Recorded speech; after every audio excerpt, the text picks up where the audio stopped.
তিনটি কাজ করো, নিরাপদে আল্লাহর জান্নাতে প্রবেশ করো। এক নাম্বার, বিশ্বনবী বললেন আফশুস সালাম, সালামের ব্যাপক প্রচলন করো। নাম্বার 2, ওয়া আতিমুত তাআম, সামর্থ্য থাকলে মানুষকে খাওয়াও।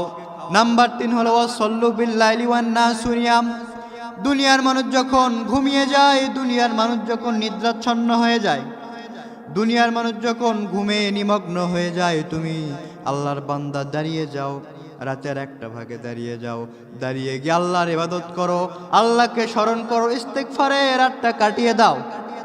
ইস্তেগফারে রাতটা কাটিয়ে দিলাম, আমি কথা দিলাম, আমি বিশ্বনবী কথা দিলাম, এই 3টা কাজ যদি তোমরা করতে পারো, আমি বিশ্বনবী কথা দিলাম, তোমরা নিরাপদে আল্লাহর জান্নাতে প্রবেশ করবা। সুবহানাল্লাহ, নিরাপদে আল্লাহর জান্নাতে যাবা। কাজ কয়টা? 3টা। 1 নাম্বার হলো আফশুস সালাম, সালামের ব্যাপক প্রচলন করো। হয়তো বলতে পারেন সালাম দিলেই জান্নাতে যাবেন। সালাম শব্দের অর্থ কি বলেন তো? শান্তি। সালাম শব্দের অর্থ শান্তি। আওয়াজ করে একসাথে সবাই বলেন, সালাম শব্দের অর্থ শান্তি। এই শান্তি, এটা কিন্তু দুনিয়ার কোনো বার্তা নয়, দুনিয়ার কোনো অভিবাদন নয়। শান্তি স্বয়ং কার নাম? আল্লাহর নাম। কারণ আল্লাহর নামই একটা সালাম, আল্লাহর নামই আসসালাম। সমস্ত শান্তির মালিক কে? আল্লাহ মালিক। আবার এই শান্তিটা দুনিয়ার কোনো অভিবাদন নয়, এটা জান্নাতের বিশেষ একটা অভিবাদন। আমরা যখন জান্নাতে ঢুকবো, জান্নাতের প্রত্যেকটা গেটে গেটে, প্রত্যেকটা সেক্টরে সেক্টরে আমাদের অভিবাদন জানানো হবে।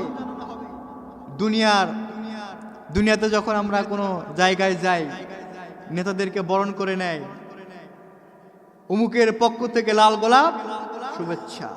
কিন্তু জান্নাতে কি এই স্লোগান আছে? না, এই স্লোগান নেই। কি স্লোগান আছে? ফেরেশতারা আপনাদেরকে বলবে সালামুন কাওলাম মির রাব্বির রহিম, ওই আল্লাহর পক্ষ থেকে সালাম নাও যে আল্লাহ তোমাদেরকে জান্নাতের অধিবাসী বানিয়েছেন। সুবহানাল্লাহ পড়েন।